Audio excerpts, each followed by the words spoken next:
Hello friends, welcome to Shubham classes. दोस्तों, आज class 12th में हम डिस्कस करेंगे चैप्टर 4 जो कि हमारा सारणिक होगा, डिटरमिनेंट जिसे हम बोलते हैं इंग्लिश में। इसमें बहुत सारी चीज़ें जो हैं मिलती जुलती रहेंगी हमारा जो आव्यूह से। इसलिए मैंने आव्यूह को बहुत ही डिटेल में पढ़ाया, हर एक पॉइंट को डिस्कस किया। कोई भी क्वेश्चन मैंने नहीं छोड़ा, लगभग हर टाइप के सवालों को कराया, क्योंकि मुझे पता है कि सारणिक और आव्यूह और सारणिक जो चैप्टर हैं एक एक तरह से कह सकते हैं कि भाई बहन की तरह हैं, बिल्कुल ही एक दूसरे से जुड़े रहते हैं।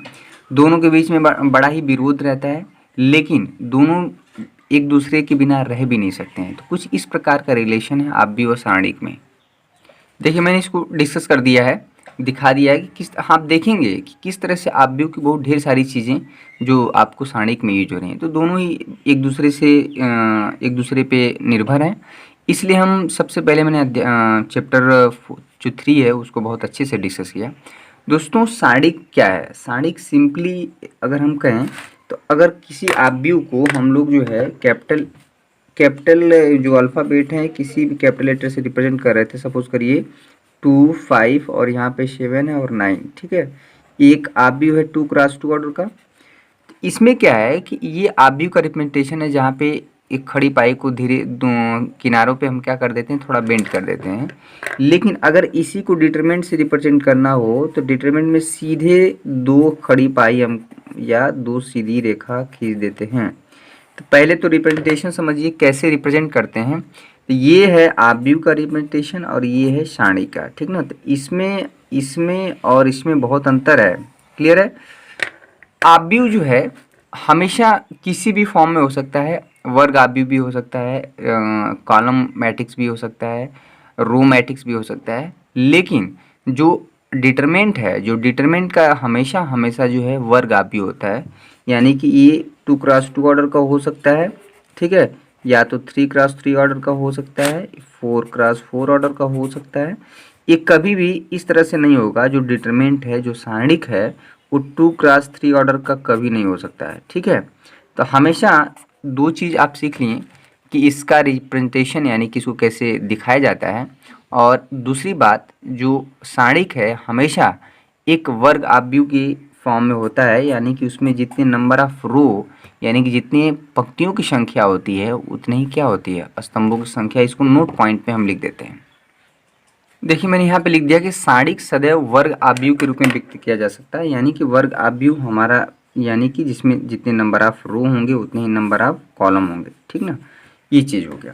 कभी भी आपको जो है जो डिटरमिनेंट है, जो सारणिक है, इस तरह से नहीं मिलेगा 2, 3, 7, 9, 8, 2। इस तरह से आपको रिप्रेजेंटेशन कभी नहीं मिलेगा। इसमें कितने दो पंक्तियाँ हैं? 2 है और 3 कॉलम है। यानी कि पहला पंक्ति, दूसरा पंक्ति, ये पहला कॉलम, दूसरा कॉलम और ये क्या है, तीसरा कॉलम, ठीक है। तो ये रिप्रेजेंटेशन नहीं होगा कभी भी सारणिक का। तो दो चीज़ें क्लियर हुई। कोई भी चैप्टर शुरुआत हो रहा है तो उसमें चीज़ों को हमें बहुत बेसिक से सीखना पड़ेगा। दोस्तों, ये चीज़ आपको मैथमेटिक्स में या किसी भी सब्जेक्ट में आपको करना पड़ेगा, ठीक ना।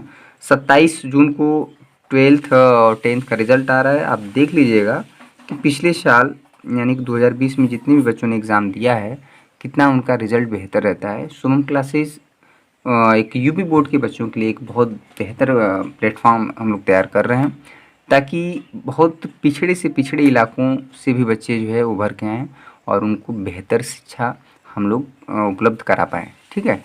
तो दूसरा जो पॉइंट है इसमें कि सारणिक का एक संख्यात्मक मान होता है। सारणिक हमेशा एक न्यूमेरिकल वैल्यू होती है, जिसमें कि आव्यूह में ऐसा कुछ नहीं था। अगर आव्यूह 2, 5, 7, 9 लिख दिया गया है, ये सदैव इसी तरह से रहता था, ठीक ना। लेकिन ये जो सारणिक है, जो सारणी का रिप्रेजेंटेशन है 2, 5, 7, 9, एक इसका न्यूमेरिकल वैल्यू होता है। वो न्यूमेरिकल वैल्यू कैसे निकलेगा वो चीज़ हम डिस्कस करेंगे नेक्स्ट पॉइंट में। मान लीजिए कोई सारणिक दिया है इस तरह से, 2x2 ऑर्डर का ही लेके चलते हैं। यहाँ पे 2, 7, 9, यहाँ पे 2 ले लेते हैं, ठीक ना। इसका जो एक न्यूमेरिकल वैल्यू होता है दोस्तों, और ये जो होता है, ये हम देखिए, ये R1 होता है, ये R2, ठीक है, ये हमारा C1, ये C2, बताने की ज़रूरत नहीं है। इसका जो न्यूमेरिकल वैल्यू होता है, इसको सॉल्व करते हैं। तो इसमें जो इसको सॉल्व जब करते हैं 2x2 ऑर्डर के आव्यूह को, इसमें इसका इसमें पहले मल्टीप्लाई करते हैं यानी कि 2 क्रॉस 2 इंटू 2, और जब इसमें हम मल्टीप्लाई करते हैं तो ये माइनस लगा देते हैं यानी कि 9 इंटू 7। इसको जब सॉल्व कर लेंगे तो 2 दूना के 4 और 9 7 63, ये हमारा आ गया -59। इस तरह से जो आव्यूह है, ये 2 क्रॉस 2 ऑर्डर का जो आव्यूह है, इसका जो न्यूमेरिकल वैल्यू है, जो संख्यात्मक मान है, -59 है। इसीलिए हम इसको डिटरमिनेंट की वैल्यू को इस तरह से रिप्रेजेंट करते हैं। ये डिटरमिनेंट का रिप्रेजेंटेशन और ये डिटरमिनेंट की वैल्यू का रिप्रेजेंटेशन है, यानी कि इसको कैसे लिखते हैं। तो ये जब इसमें और इसमें अंतर है, ये बताता है कि डिटरमिनेंट क्या है और ये बताता है कि डिटरमिनेंट की वैल्यू क्या है, उसका मान क्या है, तो -59। इसी तरह से 2 क्रॉस 2 ऑर्डर का अगर कोई आव्यूह है तो उसका संख्यात्मक मान बहुत आसान होता है। आपको एक्सरसाइज 4.1 में बहुत ढेर सारे सवाल मिलेंगे, ठीक ना। सबको पता है कि जो पहला चैप्टर शुरू होता है उसमें हम जो है टू द पॉइंट चीज़ों को डिस्कस करेंगे। थोड़ा इंट्रोडक्शन हो जाए, आप जान लें कि वाकई में सारणिक है क्या, उसको कैसे व्यक्त करते हैं, उसकी सारी चीज़ें क्या क्या हैं, तो आपको क्लियर होगा। ये आव्यूह और सारणिक जो है कैसे एक दूसरे से रिलेट है, अभी 1-2 चैप्टर के बाद आपको समझ में आएगा, ठीक है। 2 क्रॉस 2 ऑर्डर का कुछ और वैल्यू बताइए। यहाँ पे एक 2 क्रॉस 2 ऑर्डर का एक डिटरमिनेंट दिया हुआ है, एक सारणिक दिया हुआ है। देखिए यहाँ पे हमने लाइन को बिल्कुल सीधे रखा हुआ है। इसका जब डिटरमिनेंट का मान बताना पड़ेगा, यानी कि ये चीज़ इसमें और इसमें अंतर है, तो सिंपली क्या करेंगे, इसका इसमें मल्टीप्लाई कर देंगे। एक्स का एक्स में होगा भैया मल्टीप्लाई, तो एक्स स्क्वायर, और जब इसका इसमें मल्टीप्लाई करेंगे तो ये माइनस हो जाता है, यानी कि जेड का वाई में होगा तो वाई जेड होगा चाहे जेड वाई। तो इसका जो है वैल्यू ये चीज़ हो गया। क्लियर है। 2 क्रॉस 2 ऑर्डर का आव्यूह का मान बताना बहुत आसान होता है, किसी भी आव्यूह नहीं, सारणिक। क्लियर है।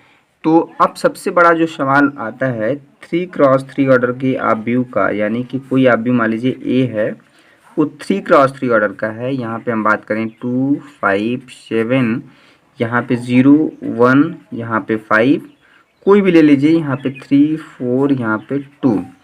अब देखिए ये आव्यूह 3 क्रॉस 3 ऑर्डर का है। आप आव्यूह नहीं, सारणिक। ये सारणिक 3 क्रॉस 3 ऑर्डर का है। 2 क्रॉस 2 ऑर्डर के जो सारणिक का मान है आपने निकालना सीख लिया। अब जो है 3 क्रॉस 3 ऑर्डर की सारणिक का मान कैसे निकाला जाएगा, ये चीज़ हम डिस्कस करेंगे।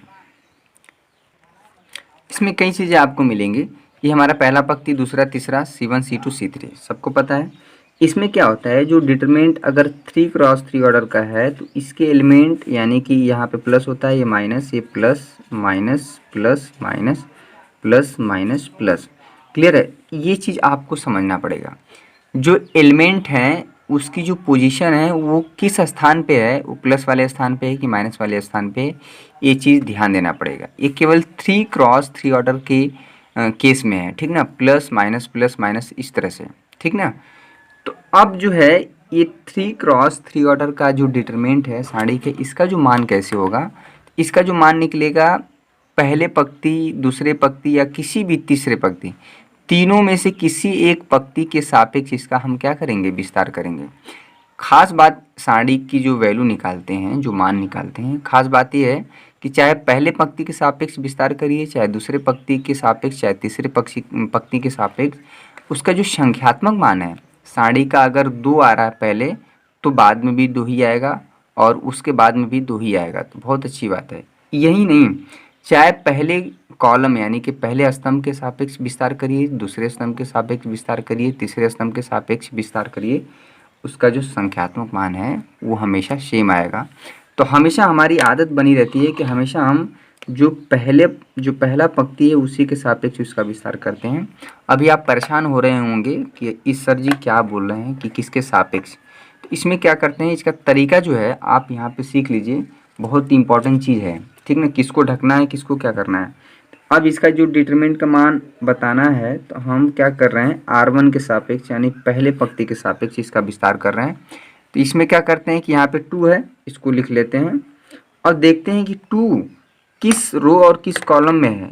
देखिए 2 जो है फर्स्ट रो और इसमें है, तो दिख क्या रहा है, यहाँ पे 1 5 4 2 दिख रहा है। तो इसको आप क्या करिए, तो यहाँ पे 2 क्रॉस 2 ऑर्डर का जो है एक डिटरमिनेंट बनना है 1 5 4 2। क्लियर है। अब देखिए अब आ गए 5 लिखने, यहाँ पे 5 नहीं होगा, ये एलिमेंट की जो पोजीशन है यहाँ पे माइनस है, ये हो जाएगा -5। अब क्या करेंगे, फिर से देखेंगे माइनस जो 5 है वो कहाँ पे है। तो 5 जो है भैया दूसरे स्तंभ और पहले पंक्ति में है, उसको हम ढक देंगे। तो क्या दिख रहा है 0532। इसको हम क्या करेंगे, यहाँ पे 05 और क्या करेंगे 32। क्लियर है। अब आ जाएंगे 7 के पास। 7 के जो पोजीशन है वो प्लस है, तो यहाँ पे हो जाएगा +7। अब फिर से हम देखेंगे कि जो 7 है वो किस रो और किस पंक्ति में है, उसको हम क्या करेंगे ढक देंगे। तो जो दिख रहा है, क्या दिख रहा है 0134, जो 2x2 ऑर्डर का एक डिटरमिनेंट बनना है, 0.5 यहाँ पे 1, ये हो गया 3 4। क्लियर है।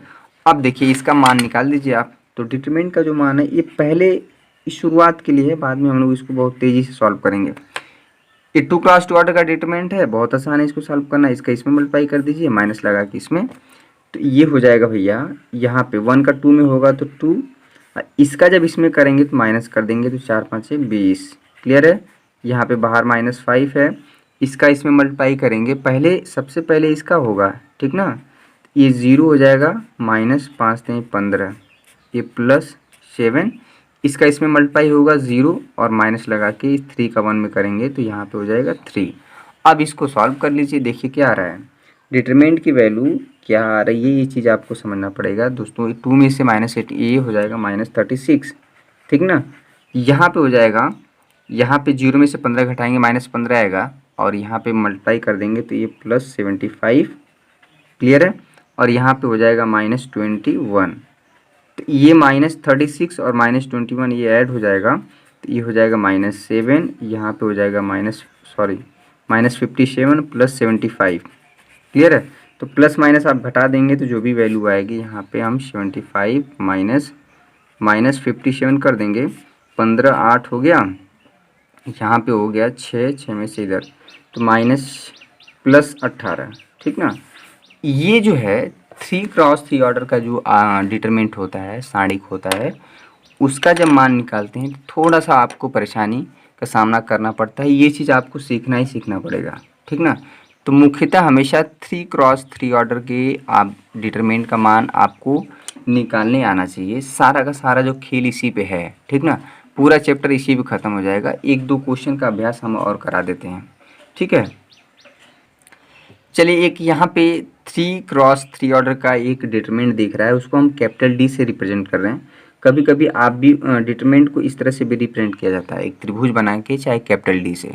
मैक्सिमम आपको कैपिटल डी मिलेगा, वो ज़्यादा बेहतर होता है, ठीक ना। तो यहाँ पे 3x3 ऑर्डर का कभी भी हमेशा वर्ग, इसका जो वर्ग आव्यूह के फॉर्म में आएगा, यानी कि आव्यूह कहना ठीक नहीं है, हमेशा जो इसका रिप्रेजेंटेशन है उसमें जितने नंबर ऑफ रो होंगे उतने ही नंबर ऑफ कॉलम, यानी कि पंक्तियों की संख्या स्तंभों की संख्या के बराबर होगी। और यहाँ पे ध्यान रखिए, अगर 3x3 ऑर्डर का है तो ये plus minus plus minus plus minus plus minus plus, ये चीज़ भी ध्यान रखना है, ठीक ना। इस डिटरमिनेंट का मान बताना है, यानी कि कैपिटल डी, या कभी कभी इसको ऐसे भी लिखते हैं डिटरमिनेंट ऑफ ए। अगर इस तरह से लिख दिया गया डिटरमिनेंट ऑफ डी, यानी कि जो ए डी है उसके डिटरमिनेंट की वैल्यू, तो कैसे रिप्रेजेंट करेंगे भैया, फिर से वही काम, ढकना और उसको ओपन करना। यहाँ पे क्या करेंगे, 2 को ये R1 के सापेक्ष हम विस्तार कर रहे हैं, प्रथम पंक्ति के सापेक्ष, ठीक है। तो यहाँ पे क्या करेंगे 2, अब यहाँ पे इसको रखेंगे, तो देखेंगे कि 2 जो हम ढके हैं वो किस रो और किस कॉलम में है, तो उसको हम ढक देते हैं। तो इसमें क्या करेंगे, इसका इसमें मल्टीप्लाई करेंगे, 5 को 20 हो जाएगा, और माइनस लगा के 7 के 21, ठीक है, ये हो गया -21। अब देखिए यहाँ पे जो 7 है उसकी जो पोजीशन है वो माइनस है, तो वो -7 से उतरेगा। क्लियर है। अब क्या करेंगे कि देखेंगे कि 7 कहाँ पे है, तो 7 जिस रो और जिस कॉलम में होगा उसको हम ढक लेंगे। तो अब देखिए ये 0 का 4 में मल्टीप्लाई होगा तो 0 हो जाएगा, फिर माइनस लगा के 2 का 7 में होगा तो यहाँ पे हो जाएगा ये 0, यहाँ पे माइनस लगाएंगे, ये हो जाएगा 14। क्लियर है। अब देखिए यहाँ पे +1, ये हम पहले पंक्ति के सापेक्ष विस्तार कर रहे हैं, यही चीज़ आपको मिस्टेक नहीं करनी है। ए प्लस माइनस प्लस का ध्यान हमें हमेशा रखना है, ठीक ना। तो यहाँ पे +1 हो गया, तो ये देखेंगे कि कहाँ पे है, तो इसको ढक देंगे। तो अब जो है ये 0 का 3 में मल्टीप्लाई होगा तो 0 हो जाएगा, फिर माइनस लगा के 2 का 5 में तो -10। ये हो जाएगा भैया 0 0 हो जाएगा, यहाँ पे हो जाएगा -10। क्लियर है? ये जो है आप डिटरमिनेंट की वैल्यू, कुल मिला के यही मुख्य चीज़ था आज के लेक्चर में कि जो 3x3 ऑर्डर का जो डिटरमिनेंट है सारणिक है, उसका जो मान है आपको निकालने आना चाहिए। यहाँ पे हो जाएगा -1, 2 में मल्टीप्लाई हो जाएगा तो -2, यहाँ पे हो जाएगा 14 7 98। क्लियर है? इसकी वैल्यू क्या आ रही है, यहाँ पे हो जाएगा -10। तो इसको आप सॉल्व कर लीजिए, बहुत कठिन चीज़ नहीं है। ये -12 हो जाएगा और यहाँ पे हो जाएगा 98। इसको आप सॉल्व कर लीजिए, जो भी न्यूमेरिकल वैल्यू है। इसलिए हम बार बार बोल रहे थे कि कोई भी आपको डिटरमिनेंट मिले उसका हमेशा एक न्यूमेरिकल वैल्यू होता है। तो यहाँ पे न्यूमेरिकल वैल्यू आपको ये आ रहा है। ठीक है? तो ये चीज़ आपको सबसे पहला जो अंतर मिला कि जो आव्यूह और सारणी का जो रिप्रेजेंटेशन है दोनों अलग है। सारणी का हमेशा एक संख्यात्मक मान होता है, न्यूमेरिकल वैल्यू होता है। ठीक है? कुछ चीज़ें और हम सीखेंगे, इससे ज़्यादा आपको सीखने की आवश्यकता नहीं है। पूरा का पूरा जो है एक्सरसाइज आपको लग जाएगा। ठीक है? अगर कोई बच्चा बहुत ज़्यादा शौकीन है तो उसको सीख सकता है। इसमें क्या है, सबसे ख़ास बात ये है ना कि किसी भी पंक्ति या किसी भी दूसरे पंक्ति के सापेक्ष भी इसका मान हम निकालें, जो यहाँ पे आया हुआ है। अगर R2 के सापेक्ष भी इसका विस्तार करें, यानी कि दूसरे पंक्ति के सापेक्ष विस्तार करें, तो इसका जो न्यूमेरिकल वैल्यू है यही आएगा। ठीक ना? सबसे ख़ास बात ये है। तो आप फ्री हैं, चाहे प्रथम पंक्ति, दूसरी पंक्ति, तीसरे पंक्ति के सापेक्ष, या पहले कॉलम, दूसरे कॉलम, तीसरे कॉलम के सापेक्ष भी सारणी का विस्तार करेंगे तो न्यूमेरिकल वैल्यू नहीं चेंज होगा। लेकिन हम जो है 99% केस में हम कोशिश करते हैं कि पहले पंक्ति के सापेक्ष ही विस्तार करें, क्योंकि वहाँ पे मिस्टेक होने का चांस थोड़ा कम होता है, कैलकुलेशन होने में हमें आसानी होती है। ठीक है? सीधे हम एक्सरसाइज 4.1 में आते हैं, कुछ क्वेश्चन कराते हैं, कुछ आपको हम देते हैं होमवर्क। दोस्तों, अगर आप चैनल पे नए हैं तो प्लीज़ चैनल को सब्सक्राइब कर लीजिएगा। बार बार कहना ठीक नहीं है, हम बहुत मेहनत से वीडियो बनाते हैं, कोशिश करते हैं कि बेहतर से बेहतर कंटेंट मिल पाए। इधर उधर की चीज़ों में हम ज़्यादा आपका समय वेस्ट नहीं करते हैं। ठीक है? और भी हम चैप्टर 4 हो चुका है। इसके बाद जो भी आपको चैप्टर मिलेंगे, कैलकुलस शुरू होगा, बहुत आसान होगा और उसको हम बहुत बेहतर तरह से पढ़ाएंगे। ठीक है? सीधे एक्सरसाइज आते हैं 4.1 में। प्रश्न 1 से 2 तक में सारणिकों का मान बताइए। 2x2 ऑर्डर का है, तो इसका तो बहुत आसान मान है। ठीक है? इसका क्या होगा, 2 का -1 में मल्टीप्लाई होगा। भैया 2 का अगर -1 में मल्टीप्लाई कर पाएँ तो बहुत अच्छी बात, कर लेंगे। फिर माइनस लगा के जब इसका मल्टीप्लाई करेंगे तो ये माइनस लगा लेते हैं, तो यहाँ पे है -4 × 4। ठीक ना? ध्यान दीजिएगा, ये माइनस तो पहले से है, लेकिन जब इसका हम मल्टीप्लाई इधर करते हैं तो ये बीच में माइनस आता है। ठीक है? तो इसको सॉल्व कर लीजिएगा। सॉल्व क्या करना, कर ही देते हैं। ये हो गया -2, 5 चौको 20, -20 आएगा, बाहर प्लस है तो ये हो जाएगा। ठीक ना? तो फाइनली हमारा आंसर क्या आ गया, 18। तो पहला क्वेश्चन हो गया। ये भी 2x2 ऑर्डर का है। कॉस्ट इसका सबसे पहले मल्टीप्लाई होगा किसमें, यहाँ पे सब में इसका इसमें मल्टीप्लाई होगा तो कॉस थीटा का कॉस थीटा में होगा भैया, तो कॉस स्क्वायर थीटा हो जाएगा।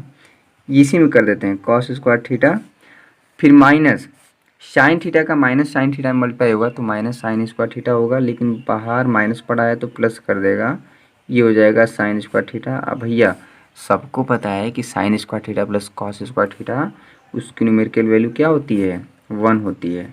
चलिए क्वेश्चन नंबर 2 हो गया। अब देखिए यहाँ पे भी 2x2 ऑर्डर का डिटरमिनेंट है, ये एक साथ एलिमेंट है। ठीक ना? ये भी एक साथ है और ये भी एक साथ है, ध्यान दीजिएगा। इसमें इसको हम बता देते हैं दूसरे का दूसरा। देखिए यहाँ पे 2x2 ऑर्डर का है, तो सबसे पहले वही काम, इसका इसमें मल्टीप्लाई करेंगे। ठीक है? यहाँ पे तो एक्स स्क्वायर का भैया एक्स स्क्वायर -x + 1 का मल्टीप्लाई हो जाएगा यहाँ पे x + 1 में, फिर माइनस लगा के इसका इसमें कर देंगे, यानी कि x + 1 उसी तरह से होगा जैसे किसी भी डिटरमिनेंट का हम विस्तार कर रहे थे। सिंपली इसका मल्टीप्लाई कर दीजिए, तो एक्स स्क्वायर के एक्स में होगा भैया तो ए हो जाएगा x3, यहाँ पे हो जाएगा x स्क्वायर, -x को उठाएंगे यहाँ पे भी होगा, यहाँ पे ये हो जाएगा -x², यहाँ पे हो जाएगा -x, 1 को उठाएंगे यहाँ पे भी करेंगे, यहाँ पे भी करेंगे, तो यहाँ पे हो जाएगा +x, यहाँ पे +1। ये x प्लस वन है और x माइनस वन है, यानी कि a plus b into a minus b होता है। तो a square minus b square, ये हो जाएगा एक्स स्क्वायर माइनस वन। ये मल्टीप्लाई करेंगे तो माइनस एक्स स्क्वायर, ये प्लस वन हो जाएगा। ठीक है, ये इससे कटा, ये इससे कटा, और क्या बचा, यहाँ पे बचा एक्स क्यूब, ये माइनस एक्स स्क्वायर, यहाँ पे प्लस वन। ये हमारा क्या हुआ, डिटरमिनेंट की वैल्यू है। अगर आपका जो डिटरमिनेंट का जो उसमें जो एलिमेंट हैं, जो अवयव हैं, वो वेरिएबल में है तो आंसर हमारा वेरिएबल में आएगा। अगर एक संख्यात्मक वैल्यू है, एक न्यूमेरिकल वैल्यू है, तो हमेशा क्या होगा, एक रियल वैल्यू आएगी, एक संख्यात्मक मान आएगा। ठीक है, ये रहा। इसमें जितने भी क्वेश्चन हैं, कितने क्वेश्चन हैं, 8 क्वेश्चन है। बहुत आप आसानी से लगा सकते हैं भैया। ठीक है, इसमें एक दो चीज़ें और भी हम डिस्कस करेंगे। तो ये तो था आज का, कह सकते हैं कि इंट्रोडक्शन, भूमिका बनाना। किसी भी चैप्टर को समझने के लिए सबसे पहले भूमिका बनाया जाता है। और आप देखेंगे कि जो है सारणिक आव्यूह से किस तरह से जुड़ा हुआ है और किस तरह से इन दोनों में बड़ा ही अंतर भी चलता है, लड़ाई झगड़ा और साथ में प्यार भी। ठीक है, तो इसीलिए मैंने भाई बहन का इसको रिश्ता दिया है, आव्यूह और सारणिक को। ठीक ना, क्योंकि भाई बहन में जितना झगड़ा होता है वो उतना ही शायद ही किसी रिलेशन में होता है, लेकिन उससे ज़्यादा ही कहीं प्यार भी होता है, कनेक्शन भी होता है एक दूसरे के बीच में। ठीक है, तो थोड़ा सा बड़ा चैप्टर ज़रूर है, लेकिन आपको अच्छा लगेगा, समझ में आएगा, सबसे बड़ी बात ये है। ठीक है, तो आज के लिए बस इतना ही। आपको ये काम करने हैं, प्रश्नावली 4.1 के सारे सवालों को हल करना है। ठीक है, तो ये आज का होमवर्क हो गया, बहुत आसान है क्वेश्चन ढेर सारे। ठीक है, तो आज के लिए बस इतना ही। बहुत बहुत धन्यवाद।